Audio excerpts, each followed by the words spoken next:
नमस्कार, आप सभी का स्वागत है मेरे इस YouTube चैनल में। आज मैं आपको बताने जा रहा हूं कि आप कैसे जानें कि वित्तीय वर्ष 2022-23 में आपको कितना इनकम टैक्स यानी आयकर देना होगा।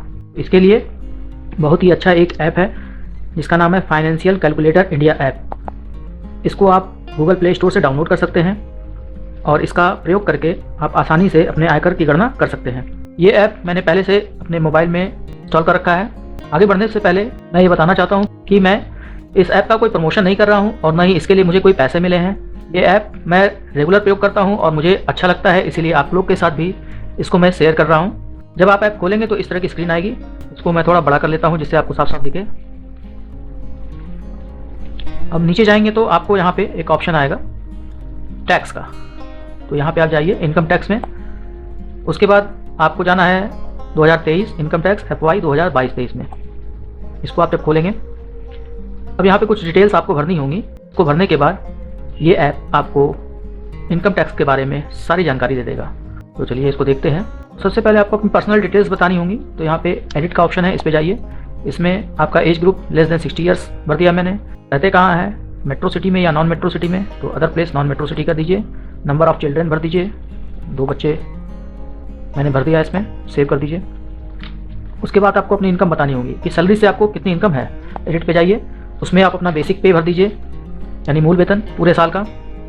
इसके लिए मैंने एक अलग से वीडियो बनाया है कि आप कैसे अपने मूल वेतन, DA, HRA इन सब की गणना कैसे करेंगे। आप मेरे YouTube चैनल पर जाकर उस वीडियो को भी देखकर अपने पूरे वेतन के गणना कर सकते हैं। तो यहाँ पे बेसिक पे मान लीजिए है 6,27,200 रुपये, ये भर दिया मैंने।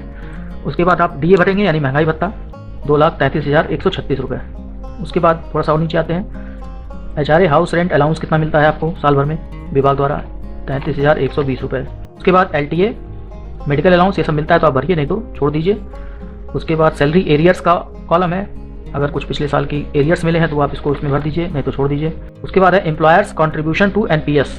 अगर आप NPS के दायरे में आते हैं तो कुछ एम्प्लॉयर भी कंट्रीब्यूट करते हैं, जैसे सरकारी कर्मचारियों के मामले में कुछ राज्य सरकारें या केंद्र सरकार 14% कंट्रीब्यूट करते हैं, वो अमाउंट आप यहाँ पे दिखा सकते हैं। सरकारी कर्मचारियों को एम्प्लॉयर के कंट्रीब्यूशन में डिडक्शन भी मिल जाता है, तो आप यहाँ पे एम्प्लॉयर का कंट्रीब्यूशन भर दीजिए और बाद में उसको डिडक्शन में दिखा दीजिएगा। और अगर आप अभी ITR फाइल तो कर नहीं रहे हैं, इसलिए आप यहाँ पे इसको छोड़ भी सकते हैं, तो मैं इसको छोड़ दे रहा हूँ। एनी अदर अलाउंस, और कोई अलाउंस आपको मिलता है तो भर दीजिए। जैसे बोनस मिलता है तो इसमें 6,908 रुपये में बोनस के रूप में भर दे रहा हूँ। अब आपको इसको सेव कर लेना है। सेव कर लिया आपने। उसके बाद आ जाइए अगले कॉलम में इनकम फ्रॉम प्रॉपर्टी। इसमें जो है वो आप मकान किराए पर दे रखे हैं, कुछ आपको किराया मिलता है तो आप यहाँ पे भर सकते हैं, अदरवाइज छोड़ दीजिए। चलिए बैक कर देते हैं, उसको छोड़ देते हैं। उसके बाद है इनकम फ्रॉम कैपिटल गेंस। इसमें शेयर्स वगैरह से अगर आपको इनकम कुछ होती है तो वो आपको दिखाना होता है यहाँ पे। इनकम फ्रॉम बिजनेस, कोई बिजनेस से इनकम है तो ये यहाँ पे आपको दिखाना होता है। इनकम फ्रॉम एग्रीकल्चर, अगर खेती से कोई इनकम है तो वो आप यहाँ दिखाएंगे। और इनकम फ्रॉम अदर सोर्सेज, तो इसको देख लेते हैं अदर सोर्सेज वाला। एडिट करते हैं, इसमें सेविंग बैंक अकाउंट का इंटरेस्ट कितना आपको मिला साल भर में वो आप यहाँ दिखा दीजिए। Fix deposit amount, fixed deposit और रिकरिंग डिपॉजिट अकाउंट पे जो इंटरेस्ट मिला वो आप यहाँ पे दिखा सकते हैं। तो मान लीजिए कोई FD है, उस पर इंटरेस्ट आपको साल भर में 2,000 रुपये मिला, तो वो मैंने यहाँ पे दिखा दिया। बैंक अकाउंट के इंटरेस्ट 10,000 रुपये तक टैक्स फ्री होता है, वो तो आप यहाँ चाहें तो दिखा सकते हैं। इसके बाद आता है dividends from shares and mutual fund, यानी शेयर से कोई डिविडेंड मिला है तो वो आप दिखा दीजिए। और जो भी आपकी इसमें संबंधित जानकारी है उसको भर के सेव कर दीजिए। अब आते हैं एग्जेम्पशंस में, इसमें जाते हैं। अगर आप किराएदार हैं, किसी मकान में रहते हैं तो किराया देते होंगे, वो आप यहाँ पे दिखा सकते हैं। तो मान लीजिए 1 लाख रुपये किराया साल भर में आपने पे किया, तो ये 1 लाख रुपये आपको यहाँ पे दिखा दीजिए।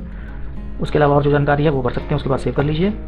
उसके बाद आते हैं डिडक्शंस में, यानी सेक्शन 80C NPS और APS की छूट जो आपको मिलती है। तो एडिट में जाते हैं। अब देखिए यहाँ ऊपर, अब यहाँ ऊपर लिखा है सेक्शन 80C डिडक्शंस। यहाँ पे आपको 1.5 लाख तक की मैक्सिमम छूट मिलती है इसमें। तो मान लीजिए यहाँ पे हम PPF, इसमें हमारा इन्वेस्टमेंट 1,10,000 रुपये का है और सुकन्या समृद्धि अकाउंट में कुछ नहीं है तो छोड़ दीजिए। इस तरह NSC है, कुछ नहीं है, छोड़ दीजिए। तो जो भी संबंधित है LIC पॉलिसी प्रीमियम, ये 10,000 रुपये है, इसको भर दिया मैंने। उसके बाद नीचे पेंशन प्लान प्रीमियम, कुछ नहीं है, छोड़ दीजिए। चिल्ड्रन ट्यूशन फ़ी तो देते हैं तो भर दीजिए, नहीं तो छोड़ दीजिए। अब यहाँ पे अगला है NPS, अगला है NPS national pension system Tier 1 account employ contribution. तो अगर आप NPS के दायरे में आते हैं और आपका NPS कटता है तो वो अमाउंट आपको यहाँ पे भरना होगा कि आपके वेतन से NPS प्रति माह कितनी कटौती होती है। सरकारी कर्मचारी हैं तो 10% NPS कटता होगा। वो अमाउंट आप यहाँ पे दिखा दीजिए। लेकिन एक चीज़ आपको ध्यान रखना होगा कि ऊपर आपने 1,10,000 पीपीएफ में और 10,000 रुपये LIC की पॉलिसी प्रीमियम में दिखाया है, यानी कुल 1,20,000 रुपये सेक्शन 80C में आप दिखा चुके हैं। अब मैंने जो सैलरी इसमें दिखाई है इनकम फ्रॉम सैलरी में, उसमें उसके अनुसार जो NPS कट रहा है वो है 86,034 रुपये। तो 1.5 लाख रुपए तक की 80C में छूट मिलती है। तो पूरा अमाउंट हम यहाँ पे 86,000 नहीं दिखा सकते हैं। यहाँ पे आपको 1,20,000 दिखा चुके हैं और बच रहा है 30,000 और, यानी 1.5 लाख पूरा करने के लिए 30,000 और NPS वाला यहाँ पे आप दिखा सकते हैं।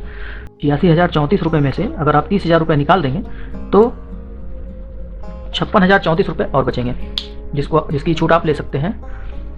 ये सिर्फ NPS के दायरे में आने वाले कर्मचारियों को ही एक्स्ट्रा छूट मिलती है 50,000 की 80CCD 1B में। तो 30,000 आप यहाँ पे दिखा दीजिए और फिर नीचे आते हैं, देखते हैं NPS national pension system tier 2 account. तो टीयर 2 अकाउंट जो है अगर आपका है तो यहाँ पे दिखाइए, नहीं तो छोड़ दीजिए।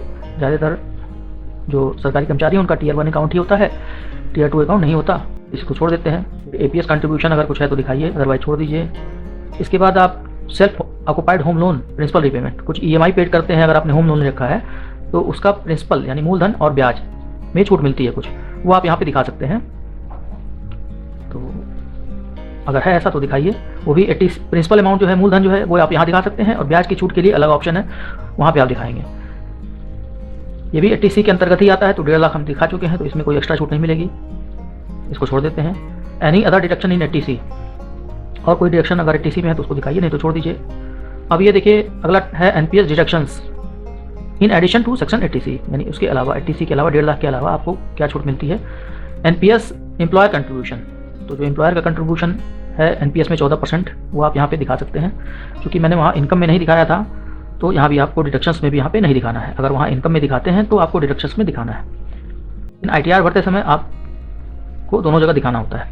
यहाँ सिर्फ हम आयकर कैलकुलेट कर रहे हैं, तो आप नहीं दिखाएंगे दोनों जगह, तो उससे कोई अंतर नहीं आएगा। अब है NPS additional contribution section 80CCD 1B में। तो इसमें आपको जो 56,000 रुपये थे वो यहाँ आप दिखा सकते हैं, 56,034 रुपये, मतलब 30,000 वहाँ पे मैंने दिखाया और 56,034 रुपये यहाँ, टोटल 86,034 रुपये हमारे वेतन से NPS कटा था, वो यहाँ पे दिखा दिया। हालांकि पूरी की छूट नहीं मिलेगी आपको, 56,034 रुपये मिलेगी 50,000 की ही, लेकिन आप दिखा दीजिए, ये ऐप ऑटोमेटिकली उसको कैलकुलेट कर लेगा।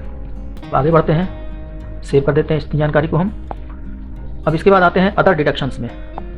अदर डिडक्शंस में मेडिकल रिलेटेड डिडक्शंस में मेडिकल इंश्योरेंस का प्रीमियम अगर आप देते हैं, कोई मेडिकल इंश्योरेंस ले रखा है यानी हेल्थ इंश्योरेंस रखा है, तो उसकी छूट आपको एक्स्ट्रा मिलती है, उसको आप यहाँ पे दिखा सकते हैं। तो अगर आप पे करते हैं, जैसे मान लीजिए आप 20,000 रुपये सेक्शन 80D में हेल्थ इंश्योरेंस का पे करते हैं प्रीमियम, तो यहाँ दिखा दीजिए। इसमें और भी बहुत सारे सेक्शंस हैं, इन सेक्शंस की जानकारी आपको इसी ऐप के इन्फो टैब के द्वारा मिल जाएगी, वो मैं आपको अभी आगे बताऊँगा। इसमें कुछ डिसेबिलिटी के लिए भी छूट अलग से मिलती है।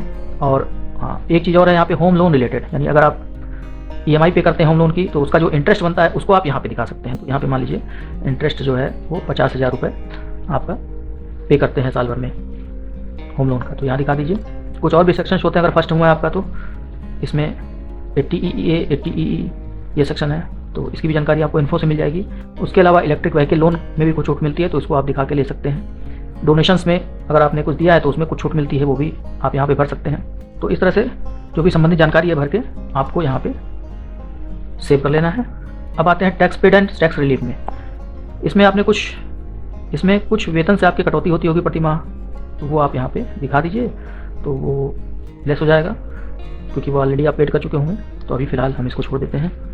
आते हैं सेव, इस जानकारी में कोई चीज़ नहीं है तो बैक कर लेते हैं। अब सारी चीज़ें हमने इसमें भर दिया है। अब आपको करना सिर्फ इतना है कि कैलकुलेट बटन पे क्लिक करना है या इसको टच करना है। अब आप कैलकुलेट करेंगे तो आपके सामने रिजल्ट आ जाएगा कि कितना टैक्स आपको पे करना होगा। तो कुल आपको पे करना है टैक्स 27,226 रुपये 70 पैसे। टोटल इनकम भी यहाँ पे कैलकुलेट हो चुकी है।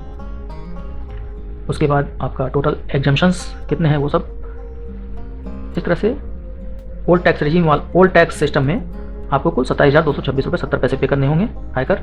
और न्यू टैक्स सिस्टम अगर आप चूज़ करते हैं तो उसमें 62,768 रुपये पे करने होंगे, क्योंकि उसमें किसी तरह की कोई 80C की छूट, NPS की छूट नहीं मिलती है। तो ये आपको बताएगा भी कि कौन सा आपके लिए बेहतर सिस्टम है। ओल्ड टैक्स सिस्टम आपके लिए बेहतर है। अब आप रिपोर्ट में जाके पूरी रिपोर्ट भी देख सकते हैं कि आपने क्या क्या भरा था और किस हिसाब से आपका इनकम टैक्स कैलकुलेट हुआ है। इनकम डिटेल्स आ गई यहाँ पे, उसके बाद टोटल इनकम, एग्जम्पशन डिटेल्स, उसके बाद डिडक्शन डिटेल्स, उसके बाद नेट टैक्सेबल इनकम आपकी 5,68,397 रुपये हुआ, उस पर टैक्स बना। इस तरह से कैलकुलेशन ओके, और फाइनल टैक्स आपका निकल के आ गया यहाँ पे 27,226 रुपये 70 पैसे टैक्स पे करना। अब आपको कुछ सेक्शंस नहीं पता है तो आप उसकी जानकारी यहाँ इन्फो से कर सकते हैं। इन्फो में आप जाएंगे तो बहुत सारे सेक्शंस यहाँ पे दिए हैं। सेक्शन 89 रिलीफ, सेक्शन 80D ये किस लिए है, सेक्शन 80U सेल्फ डिसेबिलिटी के लिए, section 80DD dependents with disability के लिए। इस तरह से सारे सेक्शंस की जानकारी यहाँ पे दी गई है। इसको जब आप किसी भी सेक्शन को ओपन करेंगे उसके बारे में डिटेल जानकारी आपको यहाँ पे मिल जाएगी और उस हिसाब से आप छूट ले सकते हैं। कितना इसकी लिमिट है इस सेक्शन की वो भी सब कुछ इसमें दिया हुआ है।